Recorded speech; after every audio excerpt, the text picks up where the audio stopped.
여러분 라디오 들으시는지 모르겠는데 라디오 들으실 일이 사실 요즘 별로 없죠. 제 때는 이제 그 워크맨 세대여가지고 밤 10시에 별밤, 별이 빛나는 밤에라는 거 듣다가 공부 하나도 안 한 날이 많고 라디오 듣는 게 굉장히 큰 기쁨이었던 것 같아요. 근데 요즘 라디오 들을 일이 별로 없는데 저도 이제 운전하다 보면은 이제 저는 이렇게 뭐 음악을 잘 듣진 않고 라디오를 좀 즐겨 듣는 편인데 그 김신영 코미디언 아시죠? 김신영. 그분이 하시는 정오의 희망곡이라는 프로그램이 있어요. 뭐 이렇게 아시는 분들 아시겠지만 어떤 초등학교 6학년 여자아이하고 이 김신영 씨하고 전화 인터뷰를 했는데 좀 재밌더라고요. 요즘 초등학생의 삶도 힘들잖아요. 힘들거든요. 힘들어요. 여러분 김신영이 이렇게 물었어요. 우리 학생은 뭐 할 때 울컥해요? 이렇게. 나는 좀 질문 자체가 이상하다고 생각했거든요. 초등학교 2학년 아이한테 아니 뭐 할 때 울컥해요? 이렇게 질문했더니 그 초등학교 6학년 아이가 잠시 생각을 하던 여자아이가 이렇게 얘기하는 거예요. 숙제가 많을 때요. 이렇게 얘기하는 거예요. 근데 김신영이 이제 코미디언이니까 그걸 바로 받아치더라고요. 언니는 빚이 많아서 울컥해요. 이렇게 얘기를 하는 거예요. 그러니까 이렇게 얘기하다가 숙제 많은 것이 빚 많은 것보다는 덜 힘들죠. 숙제가 많을 때가 나중에 행복했다라는 것을 알게 될 때가 올 거예요. 뭐 이런 식으로 얘기를 했어요. 뭐 웃자고 한 이야기인데 사실 저는 그걸 덩달아 듣다가 좀 울컥하는 마음이 들었습니다. 무심히 던진 말인데 각자가 인생의 무게가 있구나라는 생각을 했어요. 이런 어린아이들도요. 이제 우리 지금 차세대 예배 너무너무 예쁘게 잘 드리고 너무 잘 믿음으로 성장하고 있는데 이게 좀 규모가 있는 이제 어린이 부서에 가보면 여러분 그 기가 막힙니다. 여러분 6학년 되면 율동할까요 안 할까요? 절대 안 합니다. 거의 노인정입니다. 뒤에 들어 누우셔가지고 했잖아요 하면서 절대 안 합니다. 여러분 고등학생들이 중학생 보면 또 너무 우스워 보이는 것이죠. 뭐 중학생 때 조금 공부하면 성적 오르고 막 이렇게 하잖아요. 여러분 성적이라는 게 굉장히 오묘한 게 이 위에 있는 하이 클래스도 엄청 치열하잖아요. 전교 1등하는 거 뭐 쉽겠습니까? 그거 쉽지 않죠. 근데 여러분 이 하위권도 굉장히 단단하다는 걸 여러분 아십니까? 여기 실수로 한 문제 맞추면 여러분 등수가 기하급수적으로 올라가 버려요. 이런 전교 1등을 매번 하는 것도 어렵지만 전교 꼴찌 매번 하는 그 신실함은 이루 말할 수 없는 그 신실함이거든요. 그러니까 우리 자꾸 그러는 것 같아요. 어릴 때가 좋았다. 우리 장년들도 우리 교회는 비교적 청년들이랑 젊은 부부가 많으니까 좋을 때다. 좋을 때다. 좋을 때다 그러는데 저 뒤에서 이제 장로님 웃고 계신죠. 너도 좋을 때다. 좋을 때다. 그러니까 우리는 자꾸만 지나간 세월들을 보면서 어릴 때가 좋았고 옛날이 좋았다라고 생각을 하는 거죠. 또는 오지도 않은 미래에 너무 집중하고 바라보고 있는 경우가 너무 많다라는 거예요. 오늘이라고 하는 시간이 쉽지 않으시죠. 참 쉽지 않아요. 그리고 힘들어요. 그래서 하나님의 말씀이 오늘 우리에게 필요한 줄로 믿습니다. 여러분 어제 밥 많이 드셨나요? 기가 막히게 오늘도 배고프시죠? 어제도 엄청 드셨을 것 같은데 어제 교회 제가 이제 신방 갔다가 늦게 저녁에 왔더니 저한테 이제 우리 다현자매가 오더니 목사님 김치 부침개 뭐 우리 애들은 기승전 설명을 안 하고 김치 부침개 드시려고 해서 나 저녁 많이 먹고 와서 못 먹을 것 같다 그랬더니 오늘 알고 봤더니 어제 이제 교사들 이제 하는데 우리 권사님이 이제 김치 부침개 해주셨다 그러다 그래서 나한테 이제 김치 부침개 드실 거냐 물어봤구나. 남았구나. 그래서 나한테 음수를 처리하듯이 나한테 물어봤구나. 왜냐면 아무도 안 먹고 이렇게 앉아 있더라고요. 그래서 지들 다 배불리 먹고 버리느니 드리자. 이런 거 같더라고요. 여러분 어젯밤 많이 먹어도 오늘 우리는 배고프죠. 오늘 여러분 어제 살아갔다고 오늘 살 힘이 필요가 없나요? 어제 살았어도 오늘 살 힘이 필요해요. 여러분 어떠세요? 여러분의 삶은 요즘 어떠신가요? 여러분 삶이 녹록치가 않습니다. 인생이라는 게 다 각자가 짊어지고 있는 무게가 있어요. 근데 이게 어리석은 게 무게를 비교하는 게 어리석은 거죠 사실은. 내가 너보다 더 무거워. 내가 너보다 더 힘들어. 내가 너보다 더 지쳤어. 근데 사실은 각자가 주어진 삶의 자리에서 사실은 각자의 인생이 녹록치가 않고 각자가 짊어지고 있는 무게가 상당히 하기 때문에 어린아이부터 장년에 이르기까지 인생의 무게라는 것이 참 이게 무겁다라는 것입니다. 근데 이제 성경을 보면 우리가 이제 좀 넘사벽인 분들이 계시잖아요. 저는 그분 중에 한 분이 오늘 욥이라고 하거든요. 막 예를 들면 우리가 힘들어 그러면 이제 욥이 오실 것 같아요. 힘들어? 이러실 것 같아요. 아파 그러면 기아장으로 막 아토피 벅벅 긁고 아파? 막 이런 분이시니까 성경 안 읽으세요? 이게 웃겨야 되는 건데. 여러분 욥은 일단 재산을 다 잃어버렸어요. 땡전 한 푼 남지 않고 다 잃어버렸어요. 건강도 잃어버렸어요. 머리끝부터 발끝까지 악창을 내셔가지고 아토피예요. 근데 어느 정도였냐면 기와장으로 온 몸을 긁어대가지고 온 몸에 피가 이게 분출이 됐어요. 여러분 그 당시 위생 상태가 좋은 상황이 아닙니다. 여러분 이게 2차 감염, 3차 감염이 돼가지고 온몸이 부어있고 온몸이 부르터 있는 상황이었다라는 거예요. 여러분 하나님 없이 사는 사람들이 의지하는 게 세 가지거든요. 돈, 건강, 그리고 사람이에요. 근데 여러분 하나님이 욥의 인생 가운데 뭐 가져가셨죠? 돈 가져가셨죠? 그리고 건강 가져가셨죠? 그리고 사람 가져가셨어요. 아내가 뭐라고 하냐면 저주하고 죽어라 그냥. 그러다가 욥을 떠나버렸어요. 그 친구들이 3명이나 왔어요. 근데 3명의 친구가 도움은 되기는커녕 옆에서 정말 짜증나고 열받게 만드는 것이죠. 근데 이제 하나 남았어요. 하나님 믿는 욥이니까 하나님 남았는데 하나님마저도 소통이 되지 않는 기분을 느낀다라는 것이죠. 그게 오늘 8절과 9절 말씀이거든요. 8절과 9절 말씀 한번 한 목소리 읽어보실까요? 시작. 그러나 내가 앞으로 가도 그가 아니 계시고 뒤로 가도 보이지 아니하며 그가 왼쪽에서 일하시나. 그러니까 욥의 입장에서는 하나님 한 분 남았는데 이제 하나님을 만날 수가 없다라는 기분이 드는 거예요. 그러니까 여러분 신앙생활에서 빡치실 때 있잖아요. 정말 내가 하나님을 의지하고 바라보며 주 앞에 나아가기로 삶의 결단을 드리고 나아가는데 정말 내가 하나님 앞에 모든 걸 내어놓고 살아왔는데 하나님마저도 나의 삶을 붙드신다라는 그 마음과 느낌이 없을 때 우리 답답하다라는 것이죠. 내가 앞으로도 가도 계시지가 않고 뒤로 가도 계시지가 않고 아니 오른쪽에서 일하시는 것 같아요. 갔더니 또 안 계시고 왼쪽에 일하시는 것 같아요. 갔더니 안 계시더라는 거예요. 그때 욥이 느꼈던 허망함이 너무나도 컸다라는 것이죠. 여러분 오늘 말씀의 주제는 이래요. 무거운 인생이잖아요. 그럼 우리는 어떻게 이 삶을 살아가야 될 것인가? 여러분 무거운 인생 중에 무거운 인생이 욥 아니겠습니까? 우리가 의지할 수 있는 돈, 건강, 사람 다 날라갔어요. 그럼 이런 상황의 무거운 인생 가운데 어떻게 살아왔는지 우리에게 보여주는 거거든요. 첫 번째 메시지 이렇습니다. 한번 따라해 주실까요? 하나님이 아신다. 여러분 내 길을 내가 알까요? 모릅니다. 오늘 여러분 힘드신 분들 계시죠? 개인의 상황이나 가정의 상황이나 사업의 상황이나 일터의 상황이나 여러분 뭐 영적인 상황이나 여러 면에서 여러분 힘든가 어려움을 겪고 계신 성도들이 적지 않을 거라고 생각해요. 저는 다라고 생각해요. 근데 여러분 그거 아셨습니까? 그 어려움과 문제와 역경과 장애물이 올 줄을 아셨냐고요.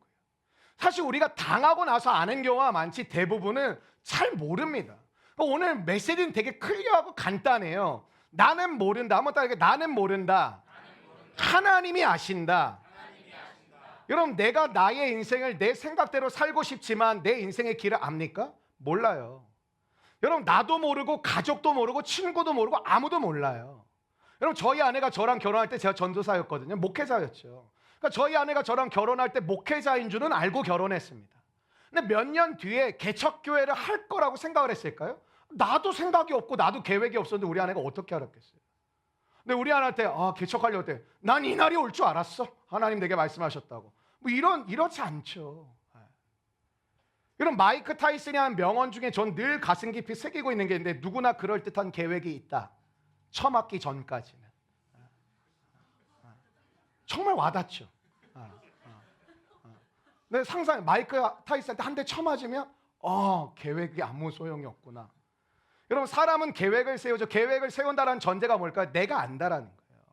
여러분 계획이 깨지는 게 너무 두려워하실 필요가 없어요. 나는 이럴 것 같아서 계획을 세웠잖아요. 계획을 세우는 것까지는 상관이 없는데 여러분 그 계획대로 안 되는데 너무 마음을 빼앗기거나 스트레스 받으실 필요가 없어요. 우리의 인생을 우리가 모릅니다. 여러분 고3 이 고등학교 3학년 딱 올라가면 3월 달에 이제 개학을 해서 이제 모이잖아요. 고등학교 3학년 3월 달 교실만큼 비장한 곳이 없습니다. 애들 눈빛 장난 아닙니다. 공부 바닥인 애들도 한 달에 10점씩 올린다는 현실적인 계산을 하는데 10점씩 올려서 신발 사이즈만큼은 이제 성적을 내자. 이제 이런 계획을 하죠. 여러분 재수해 보신 분, 삼수해 보신 분은 더 잘하실 거예요. 여러분 3월 달에 학원의 종합반 학원의 공기는 장난 아닙니다. 아무도 건들지 마. 나 공부만 할 거야. 근데 봄바람 휘날리면 왜 재수생의 마음부터 흔들릴까요? 여러분, 우리가 살 수 있는 시간은 과거도 아니고 미래도 아니고 오늘이라는 현재밖에 없다라는 것이. 여러분, 오늘 우리가 집중해야 할 것은 뭐냐면 오늘이라는 시간이에요. 오늘 이렇게 성가 갈 때 여러분 많이 웃으셨어요? 근데 이거 못 웃으시는 분들이 계시거든요. 웃기는데 계속 참아. 뭐 유관순 열사처럼 난 절대 웃지 않으리. 여러분 웃으세요. 한번 옆 사람 보고 한번 웃으실까요? 이렇게 비아냥거리지 마시고. 근데 우리가 잘 웃지도 못하고요, 즐기지도 못하고 누리지도 못하면 내가 이렇게 되면, 내가 저렇게 되면 난 이럴 거야. 그리고 항상 인상 쓰고 사는 사람들이 되게 많아요. 여러분, 우리가 살 수 있는 시간은 오늘밖에 없어요. 그 시간이 우리에게 올지 안 올지도 사실 몰라요. 여러분, 맨날 안다고 설치던 사람들이 바리새인들이에요. 난 알아, 난 알아, 난 알아. 여러분, 교회 와서도 은혜 못 받는 사람의 특징이 뭔지 아세요? 나는 안다고 생각하는 사람들. 요한복음 9장 41절에 봤더니 예수님이 바리새인들을 향해서 이렇게 말씀하시거든요. 야, 너희가 맹인되었더라면, 야, 차라리 니네가 안 보인다 그랬더라면 니네 죄가 없을 텐데, 니네가 이렇게 깨끗함을 받고 용서를 받을 텐데, 니네가 자꾸 본다고, 우리는 안다고 하니까 뭐라 그래요? 너희 죄가 그대로 있다고 얘기해요. 여러분, 무슨 얘기예요? 아무것도 못 보면서 뭘 안다고 하고 있느냐? 뭘 다 아냐? 네가 뭘 다 본다고 그러냐? 여러분, 우리는 잘 몰라요. 심지어 설명을 해줘도 잘 몰라요. 그러니 우리는 자꾸 아는 척하지 말고 안다고 하니까 인생이 골치 아파지는 거거든요. 여러분, 저는 이제 성령에 대해서 굉장히 관심도 많고, 왜냐면 성령 하나님이 너무 중요하니까 공부도 많이 했고, 뭐 이렇게 기도 사역하는 분들도 많이 만나보고 많이 했어요. 기도받고 막 쓰러져도 보고 저 다 해봤거든요. 기도했는데 누가 쓰러지기도 하고. 여러분, 그런 게 있어요. 여러분, 이런 말 들어. 저기 용한 분이 계시대. 나는 무당인 줄 알았어요, 소개하길래. 그럼 모았더니 기도의 은사가 대단하셔가지고 기도를 딱 해주시면 내 삶을 다 말해주신대, 다 알려주신대. 그러니까 그분들한테 가가지고 머리를 들이대면, 기도를 해주시면 진짜 내 삶을, 나는 처음 만났는데 이분을, 내 삶을 진짜 술술 얘기하시더라고. 인간적으로 마음이 확 뺏기는 거예요. 뭐야? 두렵더라고요. 나를 다 아시네? 나를 다 아시네? 어떤 분들이 계시냐면 주기적으로 거기 가서 머리 드미신 분들 있어요. 어떻게 될까요? 제가 이거 하면 좋을까요? 안 좋을까요? 그렇게 하나님께 순종하지. 근데 여러분, 착각하는 게 하나 있어요. 알게 됐어요? 그럼 그분이 내 삶을 맞춰줬어요. 알려줬어요. 기도를 해줬어요. 여러분, 그럼 그렇게 살 수 있는 능력이 생깁니까? 안 생겨요. 여러분, 우리 공동체에 그런 은사가 있어서 서로 그런 유익을 줄 수 있다면 복일 수 있겠죠. 여러분, 그런 기도를 한 방 받으면 취업이 그냥 됩니까? 삶이 그냥 룰루랄라 다 쉽습니까? 여러분, 그 기도를 해주는 그분도 마음의 괴로움과 상처와 원통함이 엄청 많아요. 여러분, 나의 길을 누가 알아요? 오늘 성경이 이렇게, 내가 가는 길을 그가 아시나. 영어 성경에 봤더니 He knows the way. 그가 길을 아신다. That I take. 내가 가야 할 길을, 내가 테이크해야 될 것을 주님이 아신다라고 이야기한다는 거예요. 여러분, 하나님이 아시니까 하나님께 맡겨드리는 거죠. 지난주에 이제 오늘 너무 잘했잖아요. 작년 이진이 특수는. 이제 아이들이 이제 제 방에 한 명, 두 명씩 오더니 한 8, 9명 이제 왔어요. 뭐 저한테 익숙한 장면이니까. 이렇게 막 놀다가 이제 애들이 좀 커가지고 금방 지루해 하더라고. 근데 애들 나이 차가 이제 너무 편차가 큰 거야. 옛날에 이렇게 좀 이렇게 하면 다 같이 따라왔는데, 에이, 막 이러는 거 나한테. 내가 뭐 MC야? 나 뭐 MC 불렀어?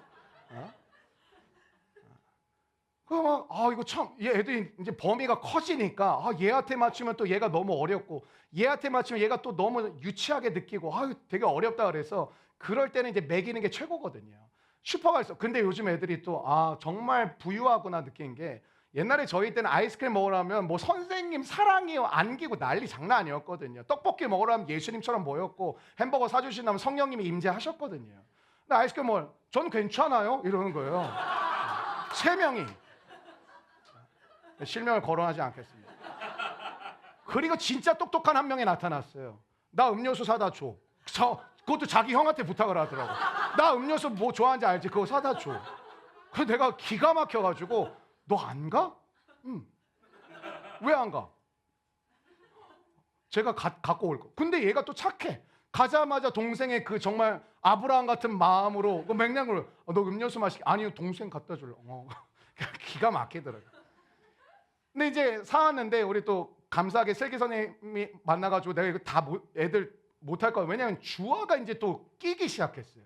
나도 갈 거야 이제 막 끼기 시작했어요. 그래가지고 내가 주아가 있어가지고 얘네 다 이렇게 못할 것 같아서 슬기 선생님한테 좀 같이 가달라 그랬어요. 슬기 선생님 되게 좋은 사람이 아이스크림 다 사줬어요. 뭐 좋죠. 네. 난 내가 살라 그랬는데 그래가지고 나도 사준다고 목사님도 드시라는 거예요. 그럼 내가 채통이 있지 그걸 먹겠습니까? 잘 골랐죠. 메가톤바로 딱 이렇게 골라가지고 근데 냉장고에 넣어놨는데 누가 먹었더라고요.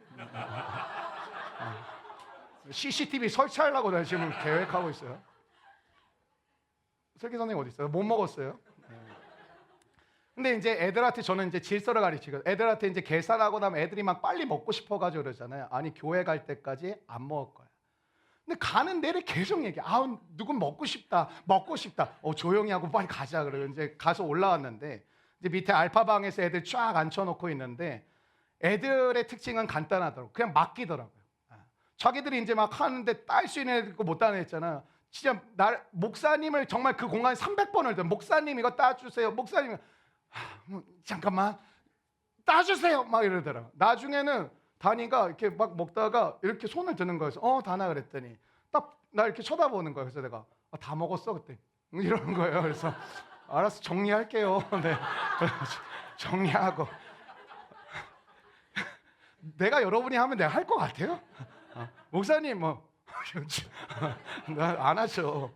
근데 얘네들이 맡기니까 그런 생각이 얘네들은 너무 쉽게 산다. 누리는구나. 여러분 저는 나이를 먹어가면 다 아는 줄 알았어요. 솔직히 40대 되면은 다 알 줄 알았어요. 나이를 먹어도 여러분 몰라요.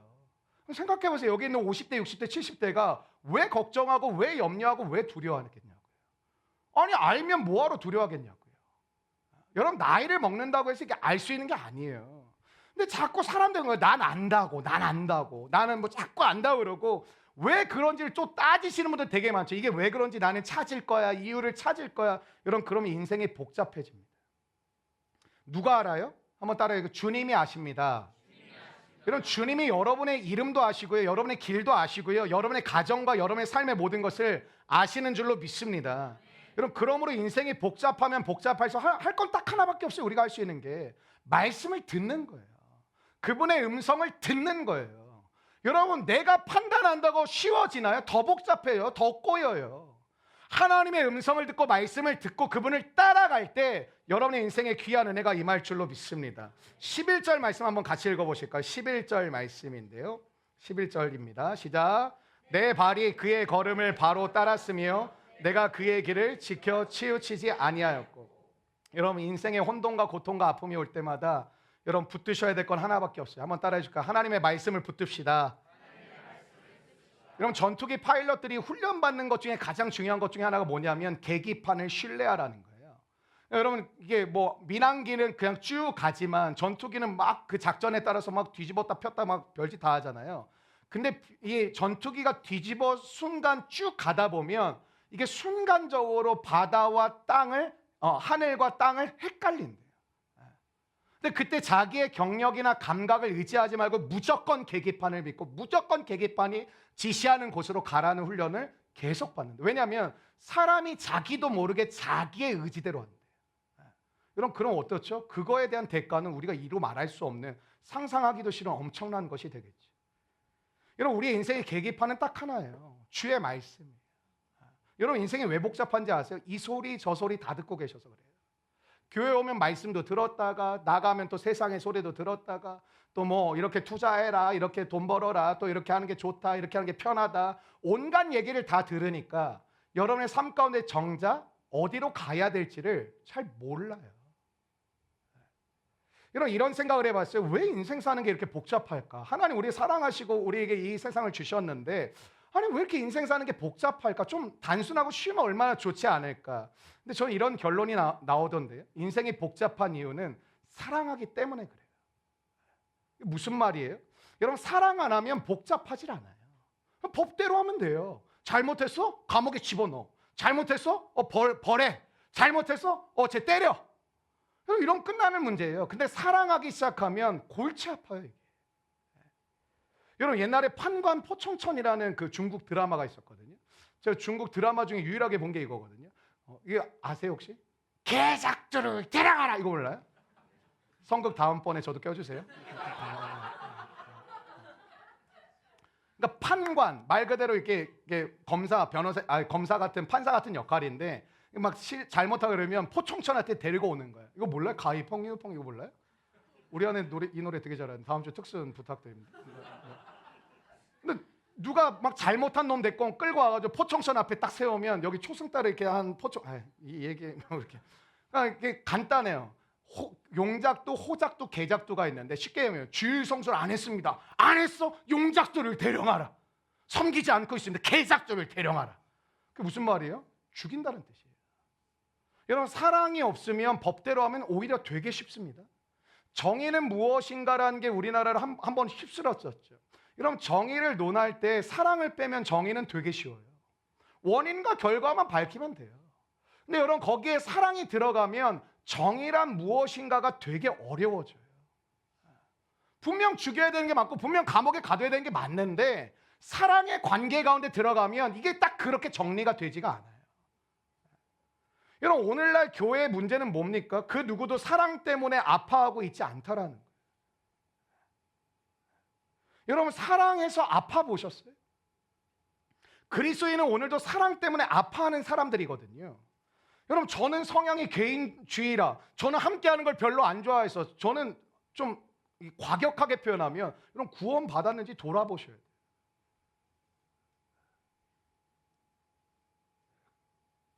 여러분 교회는 저절로 되는 게 아무것도 없습니다. 여름 성경학교 우리 교사들 돈 쓰고 시간 쓰고 삶을 아주 냉정하게 얘기해볼까요? 남의 애를 위해서 돈으로 플로잉해. 여러분 다 플로잉 해주시고 내 애야 없잖아요. 여기 다 아니잖아요. 시간 쓰고 어젯밤에 제가 여기 기도하다가 12시 반에 집에 왔거든요. 근데 10시까지 교사들이 아침 8시 반에 모였는데 밤 10시까지 있다가 갔어요. 저절로 되는 거 아무것도 없어요. 요즘 교회 성도들이 그래요. 교회 재직이든 뭐 리더십이든 다 이래요. 저도 마음이 있습니다. 저 사람이 그렇게 말하던데요. 여러분 교회가 말과 마음으로 될 것 같으면 교회 날라다니죠. 가정 안 세워질 가정은 어디 있겠습니까? 여러분 가정이 회복이 안 되는 이유가 뭘까요? 몸으로 해야 되거든요. 좋은 교회가 왜 이렇게 안 보일까요? 몸으로 뛰어야 되거든요. 땀 흘리고 피 흘리고 같이 수고하고 헌신해야 되거든요. 근데 사람들은 움직이지 않고 다 포청천이야. 뭐가 문제네, 뭐가 잘못됐네, 왜 저러는지 모르겠네, 이런 거 왜 안 하네, 이렇게 해야 되네. 여러분 지금 우리 교회도 한 30%가 여러분 한 30% 정도는 2가지 이상의 봉사를 하고 있어요. 죄송해요, 안 하는 분들이 많아서 그래요. 되게 불편하시죠? 불편하셔야 돼요. 그럼 우리 교회는 개척할 이유가 없어요. 기존의 교회를 그대로 답습할 거면 여러분 기존의 교회 모두의 제 목사 버전이 있는데 보여드릴까요? 사랑하는 성도 여러분, 한 주간 잘 지내셨습니까? 네, 오늘 말씀은 굉장히 짧게 전하고 여러분 집에 돌아가게 해드리도록 하겠습니다. 지겨우시죠? 그만 끝내겠습니다. 아멘. 부담 안 주는 게 좋은 교회인지 아세요? 여러분 우리에게 뭐라 그래요? 십자가 지고 나 따라오래요. 쉽게 말씀드리니까 부담 갖고 따라와.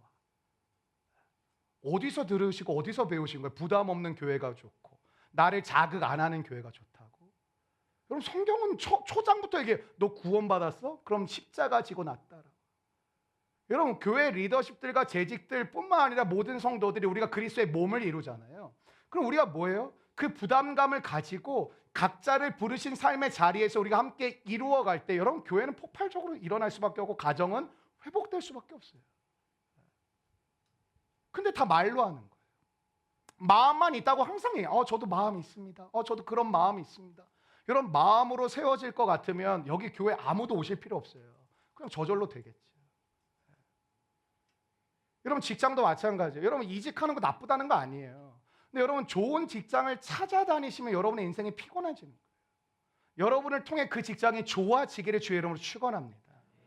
여러분 우리는 다 세팅된 것만 원해요. 좋은 교회 어디 없어? 좋은 직장 어디 없어? 좋은 배우자감 어디 없어? 다 완성된 거를 원해요. 여러분 그건 신앙의 여정이 필요가 없잖아요. 그건 이미 세팅된 거에 나는 가서 숟가락만 얹으면 우린 밥상을 차리는 사람들이지 숟가락을 얹는 사람들이 아니거든요. 그게 그리스도인이에요. 밥상을 차리는 게. 여러분 사랑하고 계신 분들은 복잡해요, 마음이. 부모님을 사랑해, 자녀를 사랑해, 친구를 사랑해, 옆에 있는 교회 동역자들을 사랑해. 사랑하면 이게 복잡해져요. 무자르지 딱 자를 수가 없는 거. 왜? 이 사랑의 관계 때문에. 여러분 오늘도 제발 이 소리 저 소리 듣지 마시고 하나님의 음성이 여러분의 인생의 계기판이 되시기를 주의 이름으로 축원합니다. 여러분 사도신경의 본디오 빌라도가 매 주일마다 여러분 그 전 세계 수억 명의 사람 그리스도인에게 욕 먹잖아요. 본디오 빌라도 이 새끼가 예수님을 잡아서 십자가에 못 박혀 죽으셨어. 이거 매주 우리가 외우잖아요. 근데 여러분 빌라도가 왜 예수님 못 박게 넘겨줬는지 알아요? 그들의 소리가 이긴지라 이렇게 나와요. 그게 무슨 말이냐면 예수님이 죄가 없다는 걸 빌라도가 느꼈어요. 저는 그게 하나님의 은혜이지 않았을까 싶어요. 왜? 안 믿는 자에게도 주시는 은혜가 있거든요. 근데 바리새인부터 종교인들이 죽이라고 저놈 죽이라고.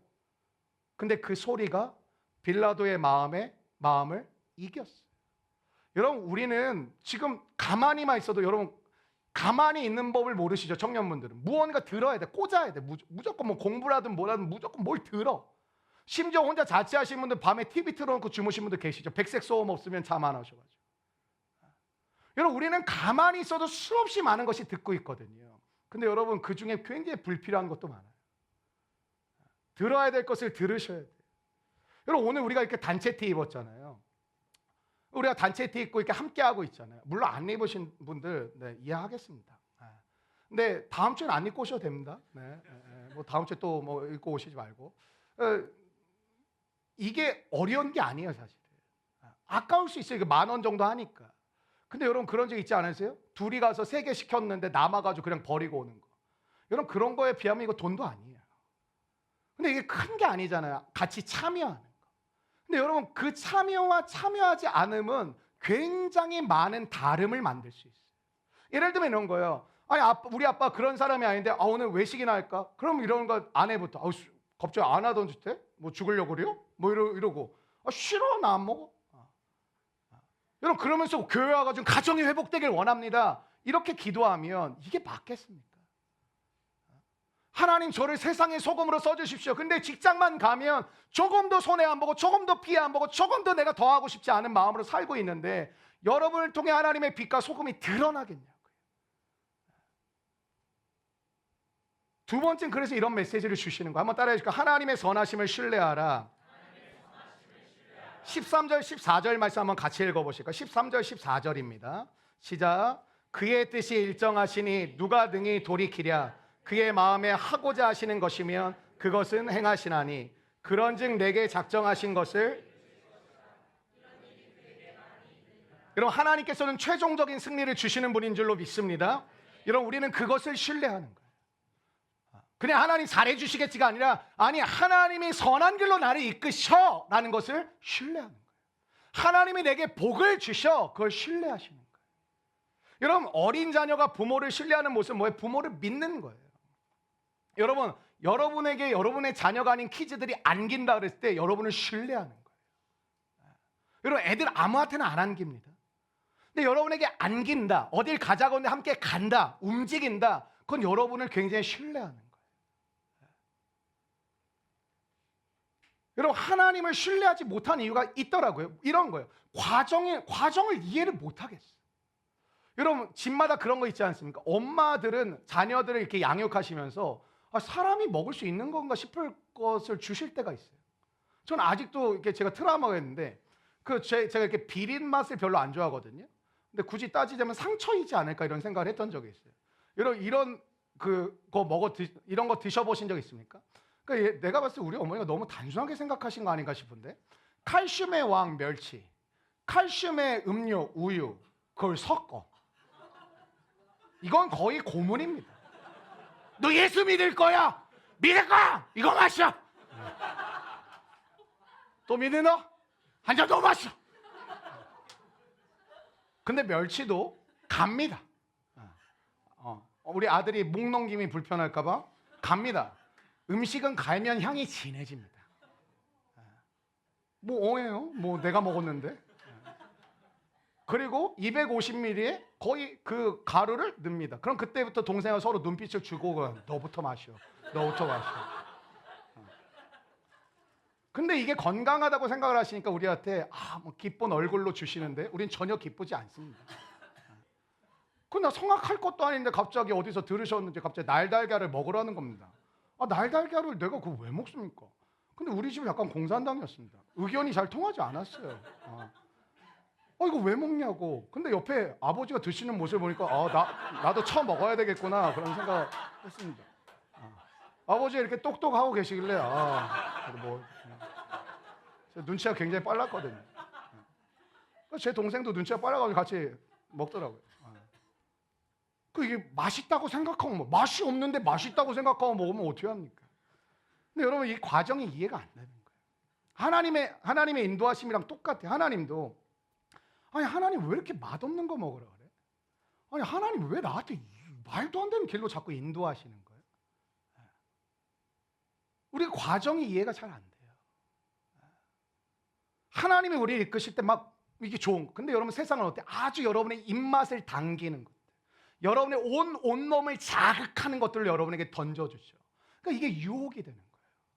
하나님의 그 과정을 이해하지 못하니까 이거를 왜 먹어야 되고 이걸 왜 가야 되고 이걸 왜 해야 되는지가 받아들여지지 않는 것이죠. 근데 여러분 뭘 믿는 거예요? 하나님이 선한 길로 나를 이끄신다는 믿음이 필요한 거예요. 그럼 내가 볼 땐 안 좋아 보여도 이런 거죠. 뭐가 있겠지. 뭐가 있겠지. 다 뜻이 있겠지. 뭐 그 덕인지 많이 건강하게 지금 지내고 있습니다. 여러분 자녀 키우신 분들 이거 먹여보십시오. 건강한 것 같습니다. 키즈들 할렐루야. 날달걀도 좋은 것 같습니다. 여러분 우리는 잘 몰라요. 여러분 지금 당하고 있는 고통이 여러분을 살릴 수 있을 것이라고 안 믿어지잖아요. 근데 그게 여러분을 살릴 수도 있거든요. 우리 장염도 한번 생각해 보세요. 우여곡절이 되게 많으셨잖아요. 근데 그 어려움들이 다 여러분에게 해가 됐습니까? 그 어려움 때문에 여러분의 삶과 여러분의 가정과 여러분의 사랑했던 자녀들이 또 다른 계기를 만나게 되고 또 축복의 과정이 된 것들도 있지 않으시냐고요. 한 가정밖에 없네요.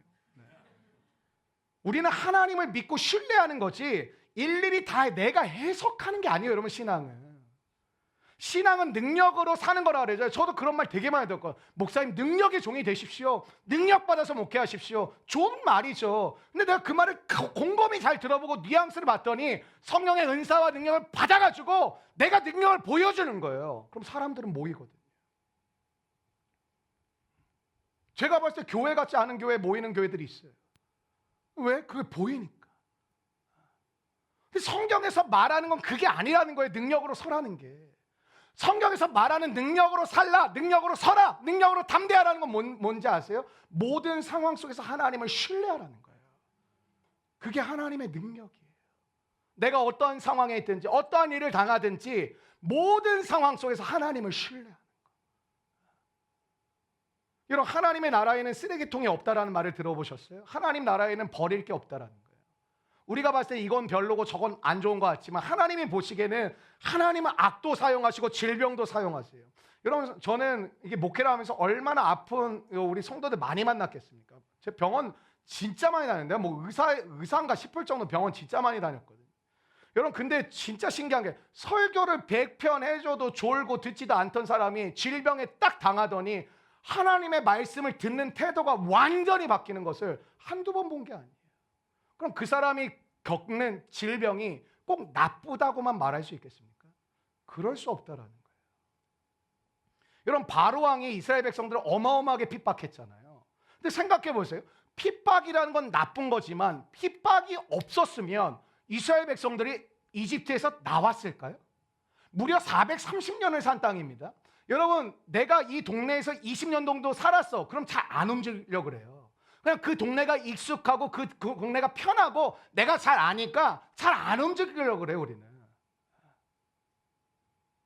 그래 430년을 살았던 그곳이 핍박도 없고 그냥 뭐 종으로 살지만 먹기도 하고 집도 있고 하니까 뭐 적응했고 이렇고 살지 않았을까요?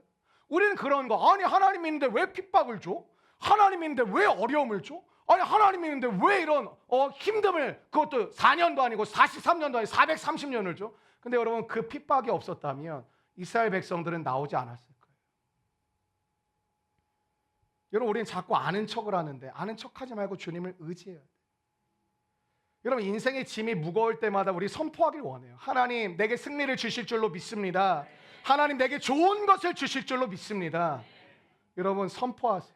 그리고 선포하신 대로 나아가세요. 여러분, 요셉이 뭘 알았을까요? 구덩이에 빠진 거, 형들이 노예로 판 거, 갑자기 보디발의 아줌마 안에 와가지고 요셉 뭐 해가지고 갑자기 감옥에 갇힌 거, 하나도 선이 없어요. 성극을 봐가지고 자꾸 욕심이 생기네.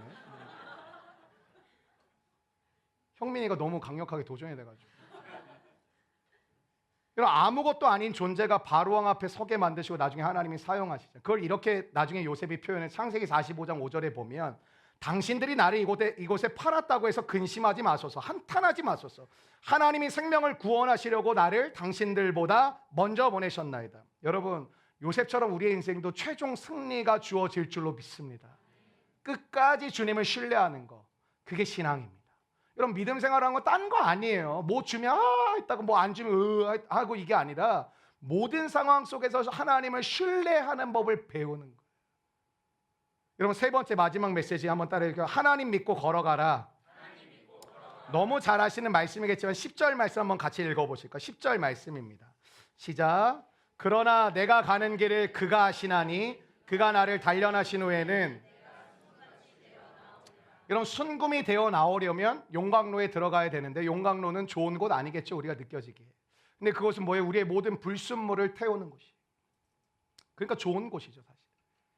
여러분, 우리의 인생이 한순간에 뒤집어지고 변화되는 분들도 있어요. 근데 대부분의 사람들은 매 순간 하나님께 순종하는 발걸음을 통해 우리를 변화시키세요. 여러분, 우리가 매일 싸우는 것은 왜 어려울까? 오늘도 믿음의 걸음을 걸으셔야 돼요. 나는 규칙적으로 운동한다 하시는 분들, 어떤 운동이든지, 숨쉬기 운동 이런 거 말고. 아무도 운동 안 하세요? 네, 하지 마십시오. 네. 근데 그런 적 있지 않으세요? 옷 다 갈아입고 현관까지 가서 신발 신었는데 다시 들어오신 경험 해보신 분? 뭐 아예 안 하세요?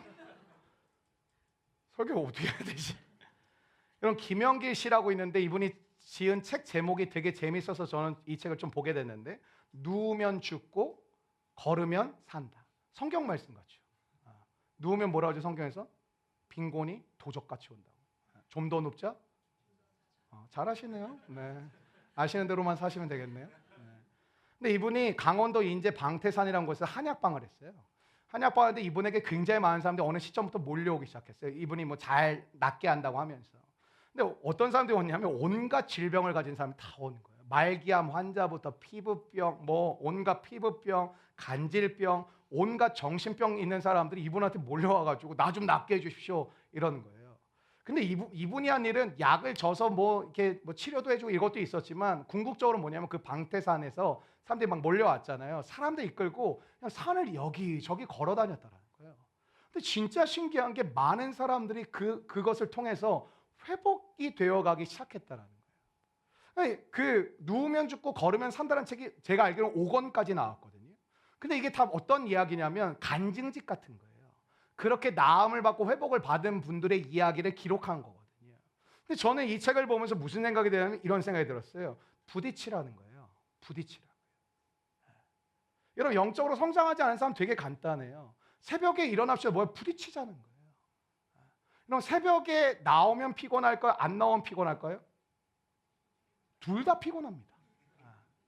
근데 나오는 게 덜 피곤합니다. 왠지 아세요? 주시는 힘이 있거든요. 주시는 은혜가 있거든요.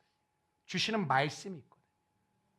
보통 목사님들 그렇게 해서 나오시면 피곤하지 않다. 아니요, 피곤합니다. 나도 피곤해 죽을 것 같습니다. 둘 다 피곤해요. 새벽에 나오고. 저 오늘도 새벽에 일어났거든요. 어제 밤에 12시 반에 집에 갔다가 오늘도 5시 45분에 반에 일어나가지고 45분 막 민기적 하다가 6시쯤 씻고 나왔거든요. 피곤하죠. 가끔 그런 말 하는 사람이 있는데, 목사님은 안 피곤하신가 봐. 개작두를 데려가라. 여러분, 부딪히는 게 능력이라는 거예요. 청년들뿐만이 아니라 요즘엔 장년들 중에서도 우울증 걸리신 분이 되게 많거든요. 근데 이게 뭐냐면 우울증의 문제는 가만히 있게 만들어요. 부딪히지 않게 만들어요. 그냥 가만히 있게 만들어요. 공황장애도 무서운 게 뭐예요? 그냥 가만히 있게 만들어요. 여러분 요즘 모든 대부분의 사람들은 나병에 걸렸습니다. 한번 따라해볼까요? 나밖에 모르는 병. 그게 나병이에요. 나병. 나밖에 모르는 병. 그러니까 뭘까요? 초월성을 잃어버려서 쉬운 말이에요. 이게 무슨 말이냐면 내 안에 갇혀버려요. 여러분 나병 환자의 특징이 뭐예요? 편안함을 추구해요. 항상 자기 자신의 편안함. 이런 인간이 자꾸만 편안해지면 무기력해집니다.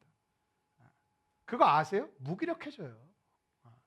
여러분 이 시간에 예를 들면 뭐 하실 거예요? 뭐 신앙생활 안 하면? 뭐 밖에 쏘 다니거나 아니면은 집에서 뭐 이렇게 소파에서 뒹굴뒹굴 리모컨 붙들고 있겠죠. 여러분 무기력은 불이 사라진 상태입니다. 나를 움직이는 불이 꺼지면 움직여지지 않습니다. 그러니까 엄마 아빠들이 답답. 야 너는 좀 나가서 운동이라도 좀 하고 좀 그냥 친구라도 좀 만나고 좀 뭐 좀 해라. 네, 아들과 딸이 안 움직이는 분들 아마 두신 엄마 아빠들 엄청 답답할 거예요. 왜냐하면 불이 꺼져버린 거예요. 불이 꺼지면 안 움직여져요. 여러분 예배 드린 사람 안 드린 사람 피곤한 건 매한가지입니다. 근데 5차 기도의 승부에 오시는 분들은 전 뭘 느끼냐면 눈빛과 표정이 달라져요. 달라져요. 주시는 은혜를 받는 것 같아요. 피곤한 건 매한가지지만 오늘 주시는 힘을 의지해서 살아가는 거라 그냥 피곤한 상태로 일어나서 그냥 자기의 힘으로 살아가는 거랑은 다르겠죠. 제가 돌려서 얘기한 건데 나오시라는 거예요.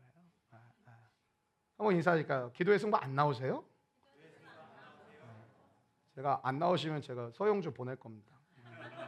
영주가 다 조져버릴 수 있으니까. 여러분 욥이 하나님의 영광을 담을 수 있는 존재였을까요? 욥기가 1장부터 42장까지인데 정리할게요. 1장과 2장은 다 깨지는 거예요. 재산 다 날라가, 건강 다 날라가, 아내부터 해서 가장 소중했던 사람들 다 떠나가, 모든 걸 다 잃어버린 게 1장과 2장이에요. 여러분 뭐예요? 다 깨져버린 거예요. 여러분 3장부터 41장까지는 뭔지 아세요? 깨진 욥의 존재를 하나님이 깨진 조각을 다시 가지고 하나씩 하나씩 욥의 인생을 다시 붙이세요. 근데 42장에 뭐라고 하는지 아세요? 내가 이제까지는 하나님의 영광을 귀로만 들었는데 이제는 눈으로 배움나이다. 이 말씀을 드려요. 이게 무슨 말인지 아세요? 하나님의 영광을 담게 되었다는 거예요. 여러분 하나님을 믿게 되면 대부분의 사람들은 기대를 합니다. 뭐가 좋아질 것 같고 달라질 것 같고 그럴 것 같죠. 아니 하나님 우리를 깨트리십니다. 철저하게 깨트리십니다. 그리고 다시 붙이십니다. 그럼 안 깨진 게 더 좋은 거 아닙니까? 아니요. 깨지고 나서 다시 붙여졌을 때 우리는 비로소 하나님을 담아낼 수 있습니다. 여러분 돈이 좀 많았으면 좋겠어요? 돈이 없었으면 좋겠어요? 솔직하게. 이렇게 바리새인들 같아요. 많았으면 좋겠어요? 적었으면 좋겠어요? 그럼 여러분 돈이 많고 주님을 의지하기가 쉬울까요? 어려울까요? 잘 아시네요. 잘 아시네요. 응답 받으신 거예요? 네, 잘 아시네요. 여러분 얼굴이 너무 잘생겼어. 그럼 배우자 기도를 할까요? 안 할까요? 물론 여러분의 이야기 아니니까 잘 모르시지만 안 해요. 얼굴이 너무너무 잘생겼어. 그 인생 자체가 어장이야. 도미자매, 우럭자매, 뭐 늘 어장이야. 금방금방 알아들으셨으면 좋겠네요. 여러분 생각해보세요. 한 자매가 얼굴이 주먹만 해. 물론 영어 주먹만 하면 이제 엄청 크지만 주먹만. 키가 막 170이야. 몸무게가 45kg예요. 뭐 이해가 안 되시겠죠. 우리는 하체만 45kg니까. 너무 이뻐. 그리고 이 사람이 좋은 남편을 만나게 해달라고 기도를 할까요? 안 할까요? 안 하죠. 김태희가 한번 인터뷰를 하는데 김태희 씨가 컴플렉스가 김태희 씨도 있습니까? 이렇게 인터뷰어가 이제 질문했더니 저도 저기 있다고 그러는 거예요. 그거 뭐냐 그랬더니 발가락이 잘 못생겼다는 거예요. TV 부실 뻔했는데. 여러분 돈이 한 200억 있으면 주일날 여러분 여기 앉아 계실까요? 어쩌면 여기 있는 우리 대부분의 사람들이 나는 왜 이렇게 힘든가? 나는 왜 이렇게 고통스러운가? 여러분 우리가 어떨 때는요 한 주 한 주가 미쳐버릴 때가 있어요. 어떨 때는요 하루하루가 그냥 너무 고통스러울 때가 있어요. 어때요? 의지할 게 아무것도 없어요. 하나님이 저에게 개척하게 해주신 걸 지금 은혜라고 표현하지만 정말 죽을 것 같았어요. 뭔지 아세요? 다 잘라나간 기분이었어요. 의지할 게 아무것도 없어요. 주변에 기댈 비빌 언덕이 하나도 없어요. 여러분, 자기 인생은요 맨날 힘든 거예요. 그럼 살아보니까 우리 어렸을 때는 여러분 골리앗을 이기시면 됩니다 그러는데, 난 골리앗이 한 놈인 줄 알았는데 계속 나와. 골리앗이 한 놈 패서 없앴는데 또 나와. 여러분, 모든 건 다 변합니다. 모든 건 다 사라집니다. 오늘 나에게 하나님이 허락하신 땅이 여러분과 저의 삶 가운데 힘들 때가 있죠. 하나님이 우리를 계속 깨트리시는 거예요. 여러분, 근데 그 깨트림이 깨트림으로 끝나지 않기를 축원합니다. 그 깨짐을 통해 뭐예요? 하나님 다시 붙이세요. 다시 붙이세요. 그래서 우리가 하나님의 영광을 온전히 받아낼 수 있도록 붙이세요. 여러분, 이거의 대표적인 비유가 뭘까요? 우리가 요즘 새벽마다 나누고 있는 탕자의 비유예요. 아버지, 아들. 여러분, 아버지를 떠났어요. 떠나고 나니까 자유로울 줄 알았고 행복할 줄 알았는데 완전히 박살나버리죠. 다 깨져버렸어요. 근데 깨졌는데 뭐예요? 다시 돌아와서 아버지가 다시 붙여주시죠. 아들이 못 붙입니다. 아버지께 돌아왔더니 씻겨주고 옷 입혀주고 신발 신겨주고 가락 씻겨주고 먹을 잔치를 베풀어주죠. 여러분, 우리의 인생은 우리가 회복시키지 못해요. 아버지께 돌아갈 때 아버지가 여러분의 인생을 회복시키는 거예요. 돼지 시험 열매 먹고 있으면서 로또 한 장씩 사면서 언젠가 이것만 돼봐라 안 됩니다. 여러분, 탕자에 비해서 중요한 건 뭔지 아세요? 첫째 아들도 다 집 안에 깨지는 거예요. 둘째 아들은 먼 나라에 가서 깨지는 거예요. 근데 뭐예요? 다시 붙이시는 거예요. 아버지께 돌아왔을 때 다시 붙이시는 거예요. 그리고 뭐예요? 아버지의 영광을 담아내는 거예요. 여러분, 우리 인생 가운데 아픔이 있어요. 너무 여러분 근데 괴로워하지 마세요. 그래서 하나님께서 우리에게 주시는 메시지가 간단해요. 돌아와라. 돌아오라. 여러분, 오늘 예배만 드리고 집에 가지 마시고 하나님께 돌아가기를 원합니다. 이번 주 새벽에 나눌 메시지 중에 한 토막이 이래요. 아버지의 집으로 돌아오라는 게 아니에요. 아버지께 돌아오라는 거예요. 여러분, 아버지의 집으로 오라는 게 메시지가 아니에요. 아버지께 가라는 거예요. 여러분, 오늘도 깨지고 상처 입은 심령들이 계실 거예요. 그래서 하나님이 뭐예요? 돌아오라고 여러분을 예배의 자리로 부르신 거예요. 그거 다시 붙이면 하나님의 영광이 임한다니까요. 목사님, 제가 이렇게 살아왔는데 이렇게 깨졌는데 이렇게 제가 이렇게 했는데 제가 다시 할 수 있을까? 예, 다시 할 수 있습니다.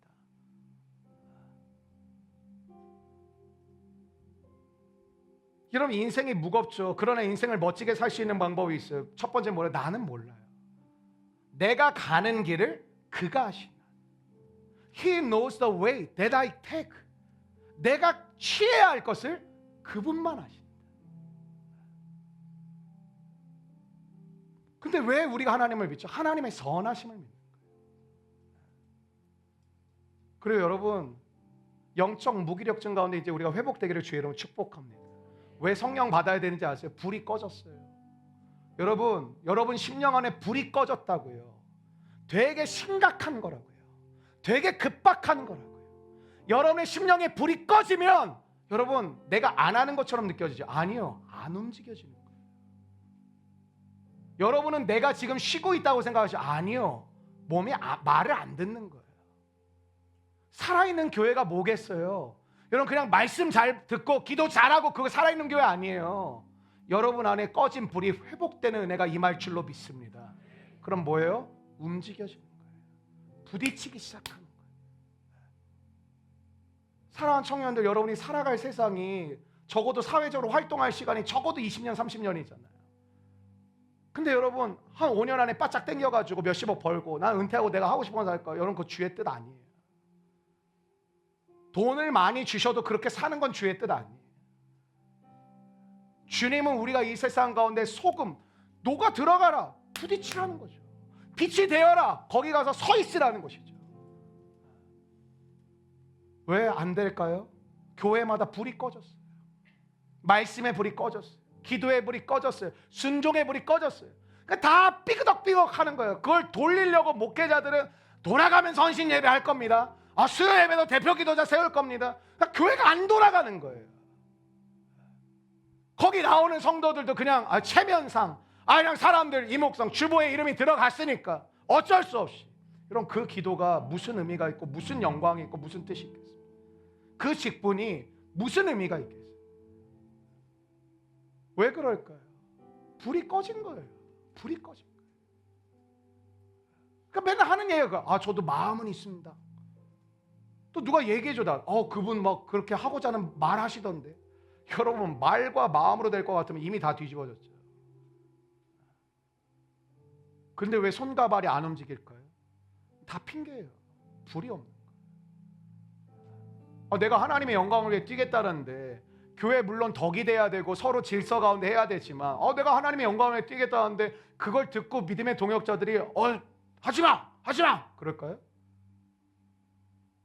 오늘도 교사들 원래 저희가 교회 돈으로 재정으로 잘 회식을 안 하거든요, 사실은. 그게 꼭 옳아서였지도 않아요. 근데 교회가 개척해서 재정이 부족한 게 일단 처음은 컸고, 두 번째는 우리가 다 먹고 마시는데 쓰지 말자. 그 거의 안 했어요, 사실. 근데 우리가 여름성경학교 팀은 계속 회식을 시켜줬거든요. 이번에 한 청년이 저한테 찾아왔어요. 성경학교 회식비로 저희가 헌신하고 싶다. 청년이, 미혼의 청년. 기절하는 줄 알았어요. 그 저는 제가 생각한 범위가 있어서 어느 정도 이렇게 생각하니 그랬더니, 제가 생각한 범위가 이 정도는 해야 되지 않아? 그렇게나? 괜찮을까? 그럼 저도 교회에 돌아가는 소리들 많이 듣고 교회 많이 봉사해봤지만 미혼의 청년이 교사 회식 시켜주는 난 우리 교회가 처음이에요. 엄청난 교회예요. 간식을 자발적으로 하는데 제가 이번에 처음으로 광고해봤어요. 혹시 빈날 있는데 하길 원하시는 분들 혹시 계시면 우리 서영이 목양은, 여러분 그날 오후에 연락 왔어요. 목사님, 성도들의 사랑으로 다 마감되었습니다. 서영이 목양연이 그렇게 멘트를 해서 보냈어요. 제가 이걸 말로 꾸미는 게 아니에요. 목사님, 성도들의 사랑으로 모든 간식이 마감되었습니다. 무서운 교회예요. 섬기려고 하면 빨리 안 하면 못 섬기는 교회예요. 그게 예수님의 교회예요. 초대교회 모습이었어요. 서로 섬기려고, 서로 도와주려고. 저는 그게 필요하다고 생각해요. 오늘 저와 여러분의 인생 가운데 하나님이 아신다는 걸 잊어버리시면 안 돼요. 그리고 하나님의 선하심을 신뢰해요. 여러분, 능력 보여주라. 여러분, 목회자가 능력을 보여주는 게 뭡니까? 내가 할 수 있는 게 뭐가 있겠습니까, 솔직히.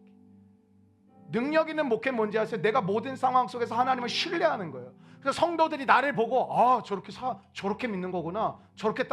저런 상황에서도 하나님께 엎드려야 되는구나. 저런 힘든 가운데서도 하나님을 의지할 때 하나님이 정말 역사하시는구나. 저는 그거예요.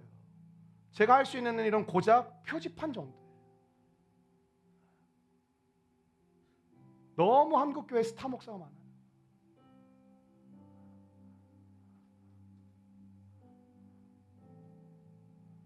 왜 우리 교회가 처음 시작하면서 300명 얘기한 줄 아세요? 제가 300명 정도 넘어가면 여러분과 1대1의 교제를 나누기가 어려울 것 같아요. 300명도 적은 숫자가 아니죠.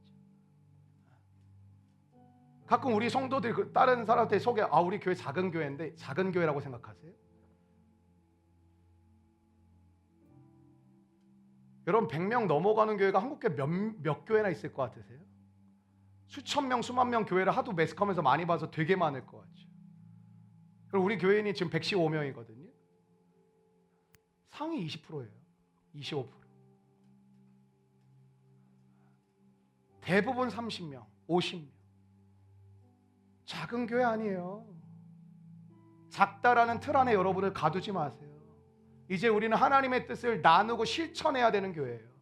이제 우리 하나님의 영광을 드러내야 되는 교회예요. 이제 하나님의 소망을 나타내고 드러내야 돼요. 더 이상 개척교회라는 이름을, 더 이상 작은 교회라는 미명 아래 숨으면 안 돼요. 하나님이 허락하신 뜻을 우리가 드러내기를 주의 이름으로 축원합니다. 모든 재직들과 모든 리더십들에게 부탁드리고 싶습니다. 몸으로 하십시오. 몸으로. 귀한 마음도 알고 있고 귀한 말하시는 것도 알고 있지만 몸으로 뛰어주십시오. 함께 땀 흘려 주십시오. 함께 피 흘려 주십시오. 함께 기도의 함성을 질러 주십시오. 함께 찬양하고 함께 예배의 마음을 모아 주십시오. 여러분, 재미있는 건 하나님이 이루어 가시는데 하나님의 백성인 우리의 순종을 통해 이루어 가게 하실 줄로 믿습니다.